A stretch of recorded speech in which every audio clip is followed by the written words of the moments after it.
Hi there. My name is Jack Wallen. Before I get into the subject at hand, I want to talk about something that's kind of serious. But don't worry, we'll get through it. And yes, the AC is on. It'll kick off in a minute. But hey, it's Kentucky, so it's warm 1 minute and it's cold the next minute. You never know what you're going to get. So anyway, I get notifications for comments that are made on my videos. And the other day I got a notification and I checked it out and was a little bit disappointed in what I read. The person started out by making fun of my hair. That's fine. I mean, Jimmy Neutron, it makes fun of itself. I am the embodiment of the Slim Jim guy. I can make fun of it. I don't care. Then they went on to make fun of my age, which I'm in my 50s. I'm proud of it. I've learned a lot. I've grown a lot. No problem. But then the comment took a turn for the worse. And they used the term gay as an insult. Now, let me tell you why that's a problem. It should be obvious. I have a lot of very dear friends, wonderful, wonderful people who are gay. I have a stepson who's gay. I have other family members who are gay. And those people mean a whole lot to me. And to use that term in a derogatory fashion is an insult to them. And I don't take kindly to it. This world is already an ugly enough place. And when you use hatred and ignorance in such a way, it doesn't move us forward at all. It just pushes us backward. And that's not what we need right now. Given what's happening all over the world, we need as much kindness as we can get. So please, if you can't say something nice, don't say anything. If you want to make fun of me, that's fine. I can take it. But not everybody can. So please, don't use hurtful language like that. Let us all find our better angels and help move the world forward. Okay, that's all I've got to say on that. Let's talk about the subject at hand. But first, I want to say this. I'm using some new technology. I don't know how well it's working yet. Hopefully it's working splendidly. We'll find out. It is a new gimbal, a DJI RS4 Pro, and a LiDAR autofocus for my lenses, which is really exciting. It was a real pain in the butt to get to work, and it's not working perfectly yet. I'm communicating with customer support because there is a slight problem. Hopefully that will be resolved. But now I don't have to look at my monitor anymore to see if I'm in focus. I could even take off my glasses if I wanted to, because it doesn't matter if I can see as long as the camera can stay in focus with my face. Not that you really wanted to see my face, but hey, it's mine. It's the only one I got. Anyway, the subject at hand is staying in your lane. What does that mean? Not what you think. Let me explain. A couple weeks ago, I was having a conversation in real time, face to face with another writer, and that was just wonderful. And I said something during that conversation that at first I thought, ooh, that could be taken the wrong way. But then I realized that as the conversation went on, it was taken in context, and we got it, we understood it, we learned from it. So when I said stay in your lane, I wasn't talking about someone going, hey, you don't know what you're talking about, stay in your lane. It's actually quite the opposite of that. Let me explain. So as a writer, as a human, as an actor, whatever, I know where I belong. I live in this lane, okay? This lane here, and it moves forward. It goes and goes and goes and moves forward. Here's an example. So years ago, when I was writing the iZombie series, I was writing this series and going along, and I was staying in that lane. It was perfectly comfortable, and I was just happy as Peach writing that series. And then I decided to write something different. So, bam, I took a left turn. Wow. Not politically. So right and left we're not talking politics here. So I can take a right and left turn here and it doesn't mean anything about politics. Okay? Just want to make that straight. So I take a left turn, bang. I'm writing something else. I'm writing the Reaper series. And as I'm writing the Reaper series, I'm learning something else. I'm picking up new habits. I'm learning new forms and new methods. And more importantly, I'm adding romance to my artistic palette. Wow, fancy that. So when I come back to center and I get back in my lane goes from this to this. My lane is widened.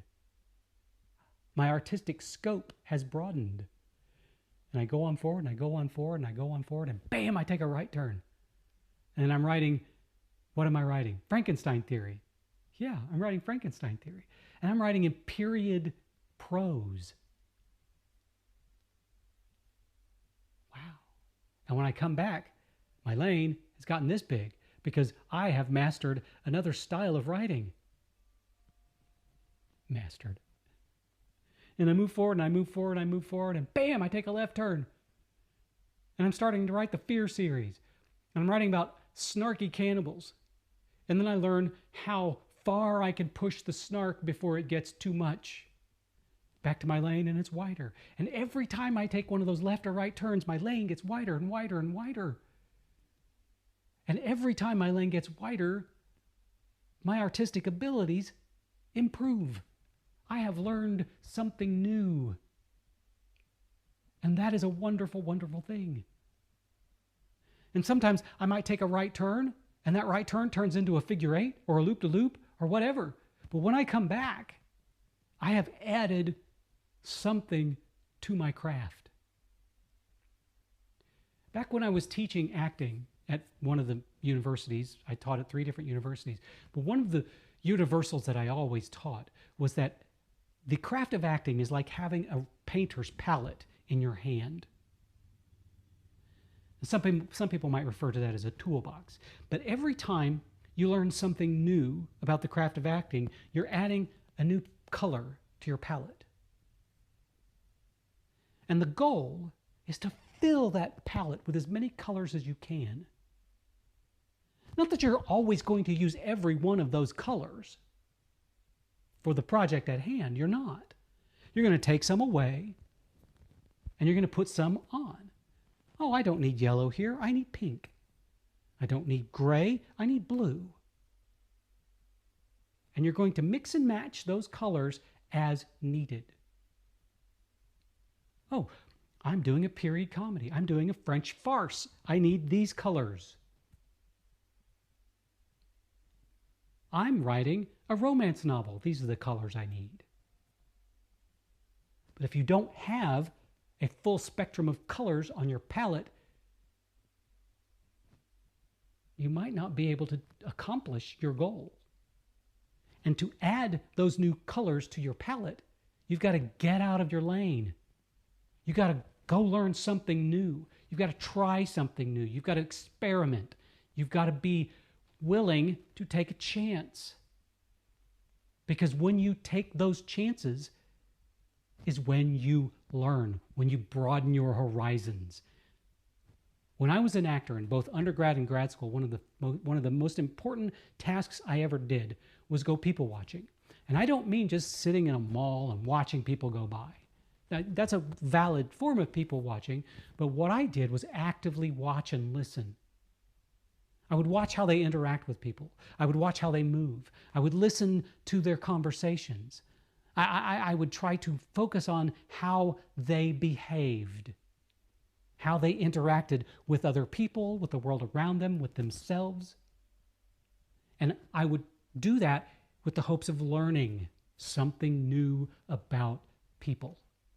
Because as an actor, I need to be able to have a very, very wide spectrum of colors with which to choose from. Even subtle shades. Subtle shades. I need crimson and burnt umber and ochre and drawing a blanket at random colors here, but you know what I mean. You've got to have a wide spectrum. You've got to be willing to take those hard rights and those hard lefts and do those things that you've never done before and take on those challenges. I have, at times, as an actor, sought out roles that I would not normally play or be cast as simply to grow, to expand my capabilities. I have decided to write certain things just for the experience of doing it. I wrote a short story once in the style of E.E. Cummings, simply so I could explore that method of writing. And I came away with that, with a better understanding of rhythm and pace.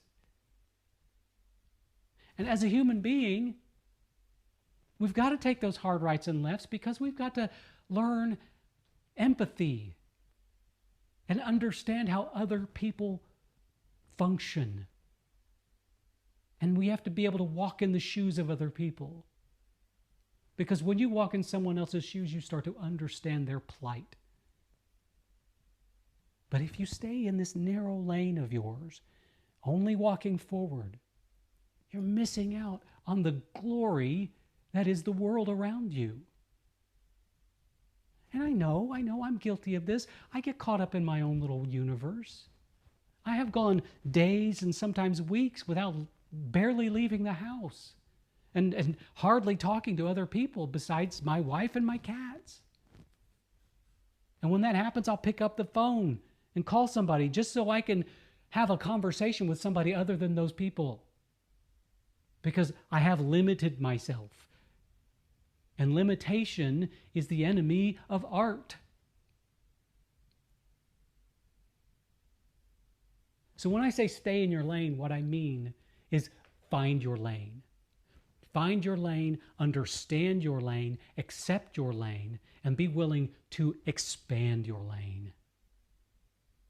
Make that lane as wide as possible.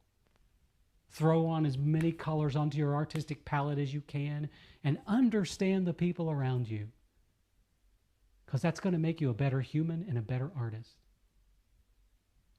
And that's all I have to say today. Besides, I've had batteries run down. I've had technology fail on me. I want to make sure that I actually get this. I actually filmed one before this. Batteries in my mic pack ran out, so halfway through. I'm watching it and all of a sudden I go mute. And it's like, oh no. So I want to keep this relatively short. But anyway, thank you for being a part of my little world here. And I hope that I have helped you understand something, maybe just entertained you, or given you something to think about. And if so, please share it with somebody else. And if you're not subscribed, go ahead and subscribe. Again, I'm not trying to make money from you. I'm just trying to spread some information and more than anything, a little bit of kindness. Thank you again, and I hope you and everyone you love has a wonderful, wonderful day.